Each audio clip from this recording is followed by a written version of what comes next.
Good afternoon and welcome. Yes, welcome indeed to a Thursday edition of the Mark Moses Show podcast.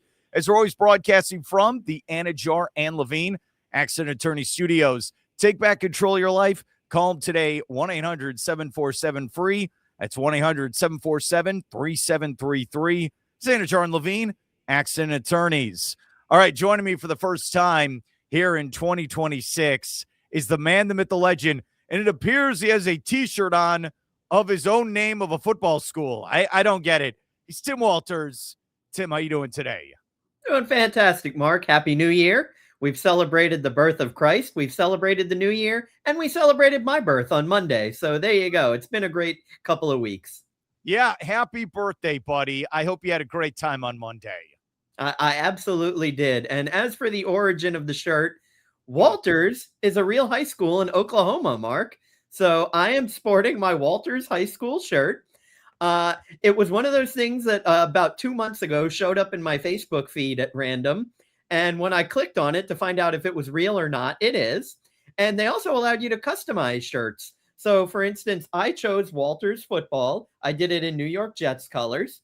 I got my wife a Walters track shirt because she's a track coach at her middle school. And I did it in garnet because she's a Florida State grad. And I got my daughter, who's a big football fan, a Walters football shirt. But I did it in teal and black, Jaguars colors. So everybody got their specialized Walters shirt for Christmas in the Walters family. And I'm the only one vain enough to wear it.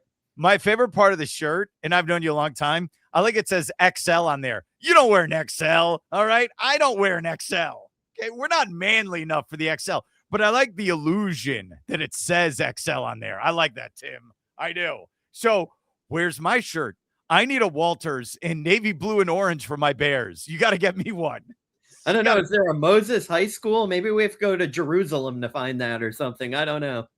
I always feel like I need to get the Morgan Moses jersey, right? So he plays the NFL. So what's funny is when I was covering Virginia and Charlottesville, he was on the team. So I met him when he was in college. And I was like, hey, I'm Moses too. And he's like, what are you talking? I was like, yeah, we're pretty much related. Not really, but I've always followed his career. So it's funny you say it's not as cool as Walters High School. All right. It's not.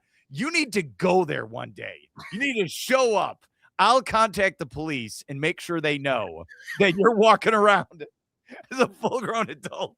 Well, just in case you want your high school, Mark, Moses Lake High School is located in Moses Lake, Washington, a public school serving grades 9 through 12 with over 1,800 students, founded in 1924.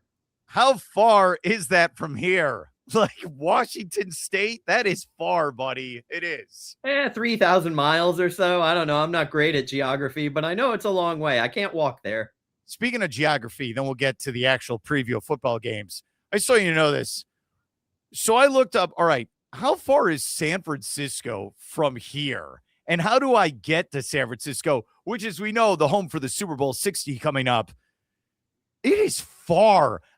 So if you took a flight from Orlando, there are direct flights, but those are more expensive. The ones where it's like, all right, you'll fly to Austin, Texas or Dallas, then you'll be there. Then you take another flight. There was a flight I saw go directly to Seattle, Washington, then fly. Why does that make sense under any circumstance? Why? That's even farther. It's too far.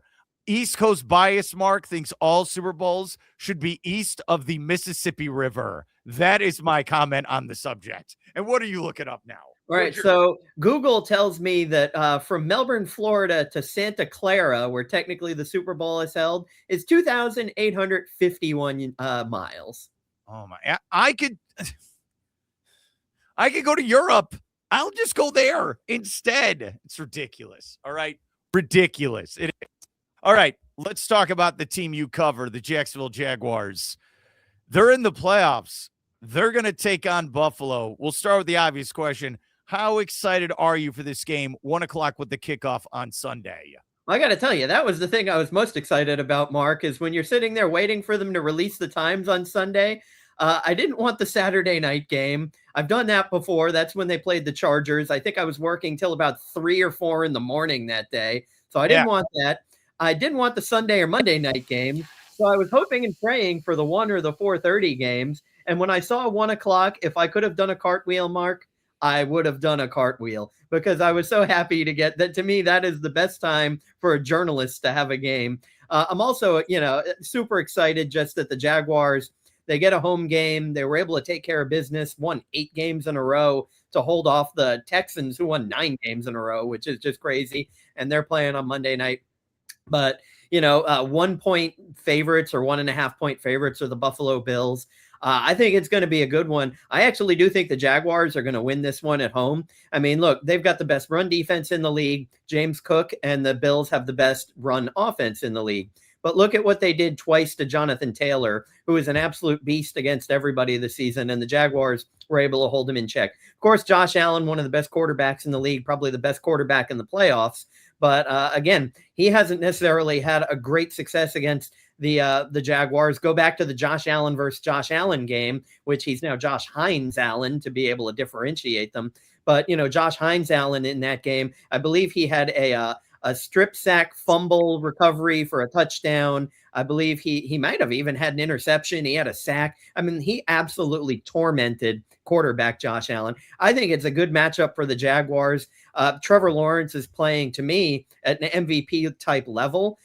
Unfortunately, he had a few mediocre games to start the season, or I think he'd be right there in the MVP conversation. He has been awesome the last 9 or 10 games. Also, it coincides with them not allowing him to be sacked 7 times a game. If you remember against the Rams in Seattle back-to-back, he was sacked 7 times each game, 14 sacks in 2 games. You can't do that to a quarterback. So I think this is a pretty good matchup for the Jaguars. Again, it's basically a push when you're looking at a point and a half. I think the home team's going to pull this one out. All right. I want to clarify this. I'll put you on the spot, and it's okay with your answer. Were you at the last playoff game? Were you there in person or you were at home? Oh, you were. Okay. So how cold was that game against the Chargers when you were? It was a freezing game, wasn't it? I remember it was pretty chilly, but I was up in the press box. It was even cold in the press box. The only thing I really remember about that night, I mean, look, they were down 27-0 in the second quarter. Trevor Lawrence connects with Evan Engram right before the half to make it 27-7. Next thing you know, they score again in the third quarter. It's 27-14. Okay, the Chargers get another field goal. It was 30-14. Then the Jaguars scored 2 more times, one in the fourth quarter, and they're down 2. And you're thinking to yourself, maybe they can do this. They got the Chargers to 3 and out and punt. And then Riley Patterson kicks that field goal. I thought the stadium was going to collapse. That Jacksonville stadium, and they're going to be renovating it soon, so I can say this. It's currently a dump, but it is a giant concrete skeleton, and that place was rumbling more than the bounce house at UCF will, and that stadium was made to bounce. Jacksonville, I thought that place was just going to crack and fall apart. I've never felt a giant concrete stadium where you could feel the vibrations up in the press box. It was insane. And now, Mark, when you think of who they have at kicker, Cam Little, all they got to do is get to the 50-yard line and they can kick a game-winning field goal from 65, 67, 77, or 70 yards out. It is incredible what that guy has done. So, again, you got a lot of advantages. But, yeah, I was at that last game, and it was something to behold. Okay, 2 things off what you just said. And I loved your energy there. And because you were there, you felt it. You did. Okay, number 1, do not rely on your kicker in any playoff game. If you have to, okay, I understand. No, never leave it to your kicker to decide a football game. You need to go score touchdowns. The second thing, they cannot be down 27-0. This is not choke artist, the Chargers here. This is Josh Allen and the Bills. My question for you is, how important is it for Jacksonville to start this game fast and not to get in a hole in this football game? Well, that's been one of the problems with Jacksonville this year is a lot of times they're down a score early. They've struggled to score on that first drive. They seem to kind of figure it out from there. But, yeah, you don't want to find yourself in a 7-0 hole against Buffalo. Liam Cohen, he's got, when he wins the coin toss, almost half the times this year, I believe, he's gotten the ball first. He does it based on who the opponent is and whether he thinks he'll need it to start the second half or whatnot. But I think if they win the coin flip, they're going to want the ball first and they're going to want to score first. And if they don't, that's going to give the Bills a big advantage because not only can they score first, they get the ball in the second half, but the Jaguars have shown resilience. unlike any Jaguars team I've ever seen before. So even if they fall down early, I'm not going to be too worried about it as a Jags fan, because I always feel like right now that offense can really get them back into it. Okay, buy or sell, they need to score 25 plus points to win this football game. No, I buy. I don't think, if you can hold Josh Allen to 18, 21, 24 points, I think that's definitely winnable. I also think the Jags have been so good at takeaways this year. And there's not really, you don't look at that receiving core of the Bills and say, that's the guy that's going to go up and win the 50-50 ball, that type of thing. Their kickers, that they had one kicker early in the season who actually has their season long. But now their kicker who's in there now, I think his long for the year is maybe 52, 54 yards. So, I'm not going to put a lot of stock in who the Bills have kicking their field goals. Josh Allen's going to have to score points. And if he doesn't, big advantage to the Jaguars. And if they, number one's going to be stopping James Cook because he's amazing. Yeah, he led the league in rushing this year. All right, nationally, I feel like the casual football fan who's never seen the Jaguars, they're like, I'm just going with the Bills. And you could look at Vegas. They have them as a road favorite in this. I know it's only like 1.5 as of today. Do you feel like the Jaguars still have to prove this nationally? Hey, we are a legit football team. Yeah, I mean, case in point. Look, in the last game, their last game a couple of weeks ago, where they they show an aerial view of Jacksonville from 2019 that still had the landing. It's like that. What the heck is that? That was torn down in 2019. So national media is certainly not giving them their druthers. Fans just hear Bills, Josh Allen, and think that it's an automatic. This is not, your regular Jaguars team. Plus, if you look at the Jaguars kind of historically over the past maybe 25 years, let's say, since Mark Brunell left, they'll be terrible for several years. They'll have a run to the AFC Championship, and then they'll be terrible again for 5 more years, and then they'll make another run. So to me, this is one of those teams that's built for another deep run, and I think they're going to get it. I think about last year at this time where they hired Liam Cohen, and you and me were on the air, and we were doing the Duval, dude, and it was one of those moments where you're just like, remember when, was it Adam Gase was hired by your Jets? And, his like eyeballs were all over the place. You're like, yeah, what is this? That's what that reminded me. Like, is this going to work? Dude, should he win coach of the year in your eyes when you look at the job he did there in Jacksonville? No doubt about it. I mean, he fixed Baker Mayfield, and look at how Baker struggled this year with him gone.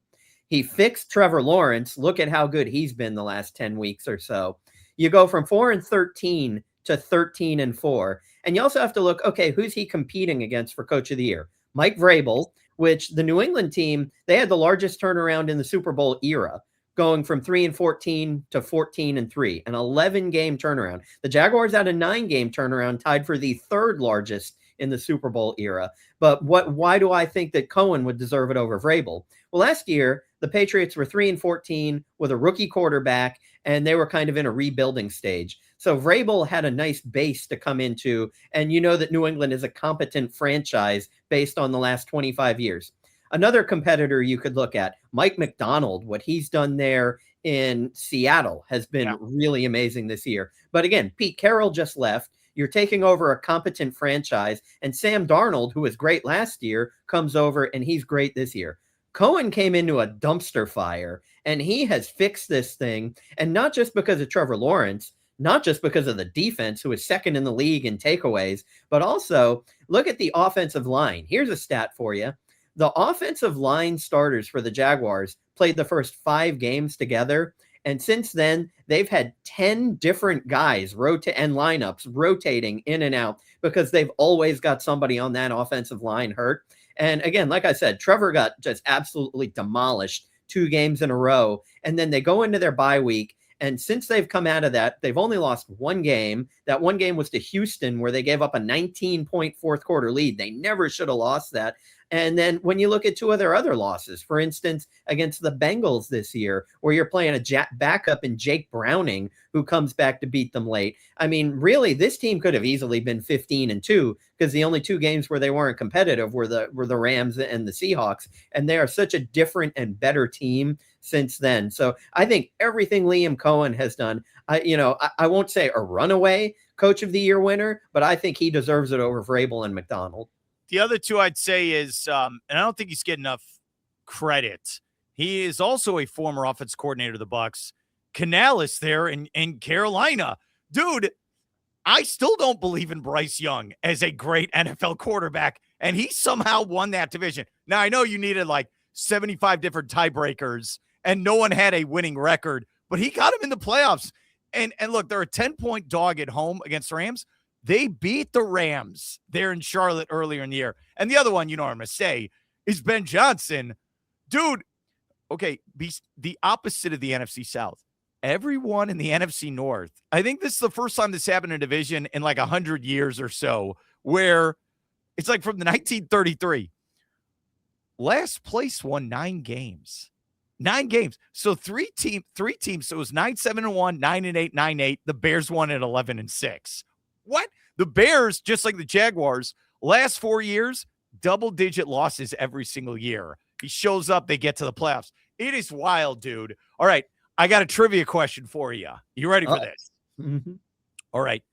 Name me the 3 NFL franchises with the longest, how do I say this? Got to make sure I do this right.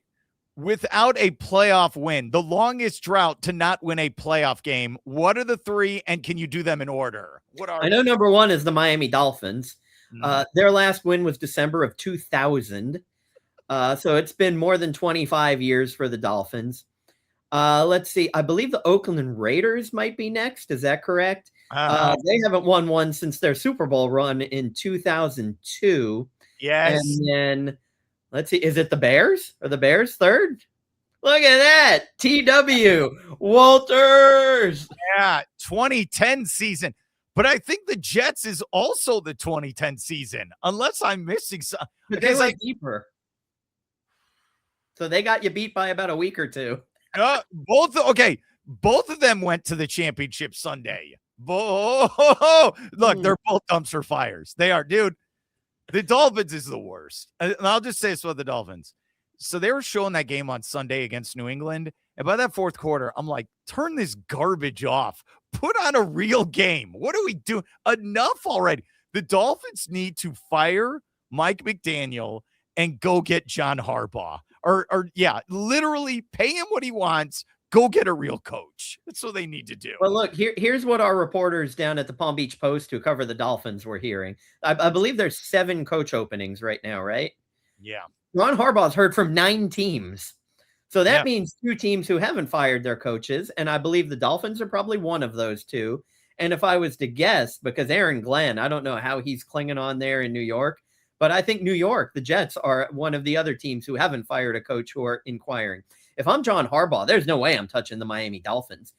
You've got the second worst contract in football behind Deshaun Watson and Tua.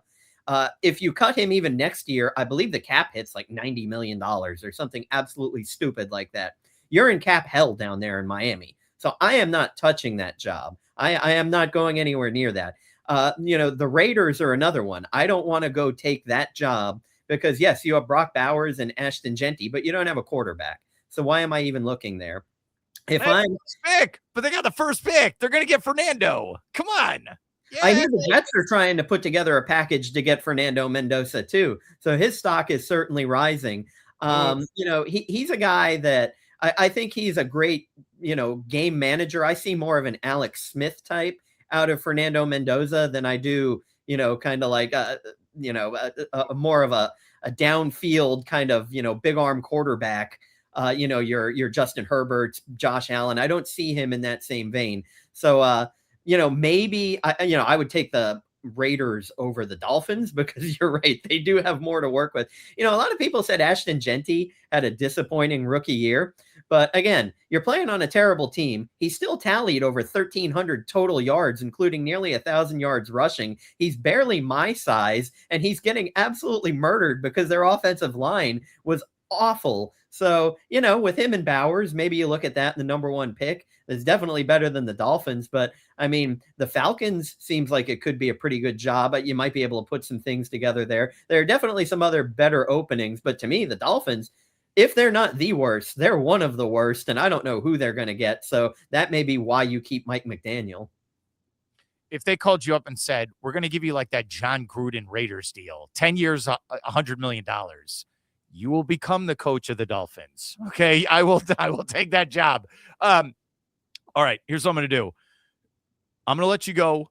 I know you're going to be super busy with everything the next couple of days. What can we check out for your Jaguars coverage and even the Hurricane coverage for tonight as they're going to be taking Ole Miss? What can we check out with all your publications? Yeah, so as far as tonight's game with the Hurricanes, the Palm Beach Post will be covering that for us. So you can go to palmbeachpost.com. And we've got, in fact, some of our Dolphins beat writers like Joe Shad, Tom D'Angelo, those guys are going to be down there. And I think maybe even our Florida Gators beat writer, Kevin Brockway. I heard some rumblings that he might be going down to help out with some coverage. So we're going to have a lot of great coverage for that game. Of course, Sunday, Jacksonville.com, the Florida Times-Union. We have our entire team covering this. Clayton Freeman, who is probably the best high school reporter in the entire country. He's going to be handling our blog that day. We've got Demetrius Harvey, who's our beat writer, does a great job. Ryan O'Halloran, our columnist. Gary Smits, who covers both Jaguars and our professional golf. He's the mayor of the Players. Everybody at the Players Championship knows Gary. And so he'll be there. I will certainly be covering and doing things during the game. And Justin Lewis is one of our digital leads. Our news columnist, Mark Woods, is going to be there. We'll have 2 photographers. We have so many people. Jacksonville.com, if you are not checking out what we have. And leading up to the game. So, Mark, we've already posted a story today about the secondary ticket market, and the prices are starting to really rise on those tickets for Sunday. So if you're going to get them, you better get them soon, because the cheapest ticket right now in the upper bowl is just under $300, and they ain't getting any cheaper. We've got stories on the weather. It's going to be Chamber of Commerce beautiful at 1 o'clock Sunday. 68 degrees at kickoff, Mark. The Bills are leaving, 18 feet of snow to come down to play in absolute beauty. So they should be thankful for that. Other things we've working today, we've got a story posted looking at the Jaguars playoff history. I actually wrote that. They've played 16 playoff games in their history across their 8 seasons. This will be their 9th playoff appearance. They are 8-8. They've made 3 AFC championships. And, in 2017 came so close. Tom Brady did Brady things in the 4th quarter to eliminate them. We've got videos. We've got photo galleries. I put together a photo gallery with photos from every playoff game they've ever done. We have so much, Mark. And, of course, Trevor Lawrence talking in his press conference, the coordinators, Liam Cohen. We have everything at Jacksonville.com. You don't want to miss that. And just so much going on, Mark. Look, you're the man. You got it all out. Just all of it right there. I like it. I do. Yeah, check out Florida Today and Jacksonville.com for all those details. My man, thanks for your help. Enjoy the next 5 days of madness for football, and I'll talk to you next week. All right? I appreciate it, Mark, and I love it when a plan comes together.